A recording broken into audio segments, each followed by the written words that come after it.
Hey everyone, this is Jeremy Jordan. I'm a teacher, author, content creator, and help develop products for language teachers at TPRS Books. And I wanted to share with you the completely redesigned Look I Can Talk Level 1 curriculum. First, let's go over the Teacher's Guide, available in Spanish, French, English, and other languages. There's a whole section called Understanding the Process designed to help you get started with a variety of comprehensible input-related topics. Once you start the chapter, you'll notice an overview where the guide words are displayed.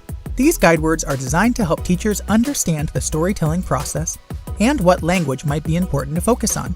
There also is a section that highlights the cultural topic at the end of the chapter, which we will talk about momentarily.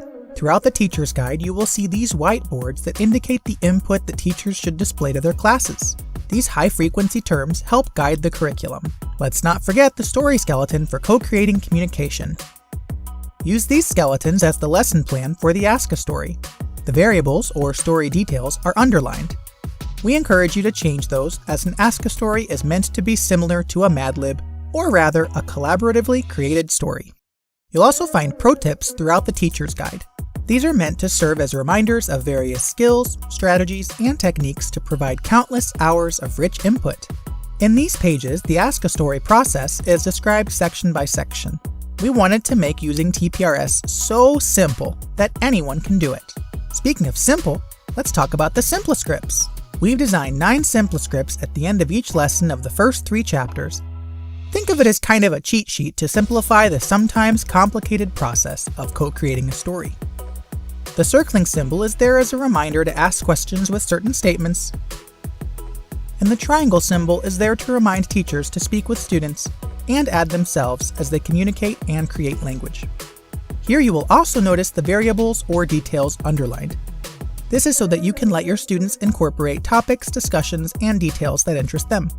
The Ask a Story is meant as a pre-reading strategy, where communication drives acquisition. Once you have completed the Ask a Story, students can read the mini-stories found in the student text. Each main reading will have additional instructions to help you if you aren't sure on how to use the readings in class. Each chapter culminates into a Culture in Action reading, found in the student book. In the Teacher's Guide, you'll find the answer key as well as questions to help guide conversations. We are especially excited about these. Since TPRS mainly utilizes high-frequency language, these cultural articles showcase the power of TPRS aligned to AP themes. If you look at the following graphic, you can visually see the process of going from Ask a Story to using mini-stories followed by graded readers, with the hopes of building enough language in the head that students will be prepared for authentic texts in any form. Now let's talk about the student text. These readings and subsequent activities can be used in a variety of ways. Some examples include classwork, homework, and even as an assessment piece. The great thing about the student text is that teachers do not have to create these. The work is already done for you for the entire year, and story by story, the language maximizes comprehensible reading while providing hours and hours of language exposure. But of course, I'm really excited about the Culture in Action sections. Here you can see the article in the first chapter. It tells a true story about a man who wanted to help impoverished children in Paraguay to learn how to play instruments. In French, we have Partners in Health, and in English, we have a simple article about Halloween. The PowerPoints are a great tool for helping teachers to co-create stories, characters, and details while keeping communication moving forward. The diverse illustrations give visual support to both teacher and student. There are a total of 36 PowerPoints for this Level 1 curriculum. 18 of those are Ask a Story PowerPoints with a variety of characters and places. Another great benefit to these is that the PowerPoints are editable, so you can change them as you please. There are also 18 PowerPoints for the main readings in the book. Each lesson has a main reading which is similar to the Ask a Story and can be used to compare and contrast or simply provide more rich input. These have been beautifully designed to give you additional talking points. There are also slides asking comprehension questions about the content of the story, making this PowerPoint your lesson plan for a day or several days.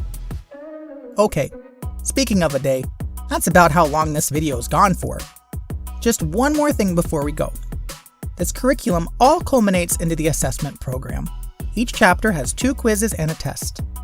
The quizzes build into each other and lead up to the test. The There are also sections for listening, where we've gotten native speakers to help out. Or you could read the script if you prefer. Each test also has optional sections for speaking and writing. And that's pretty much the Level 1 Look I Can Talk curriculum. Hopefully these resources will help put communication, connecting with students, and learning about the world at the forefront of class time. Also, don't forget to stop by tprsbooks.com and check out the free resources section. There you'll find a plethora of resources such as question word posters, rejoinder posters, rubrics, scope and sequence documents, and more. If you're considering adopting a curriculum, try out Look I Can Talk. Thanks for watching, and happy storytelling!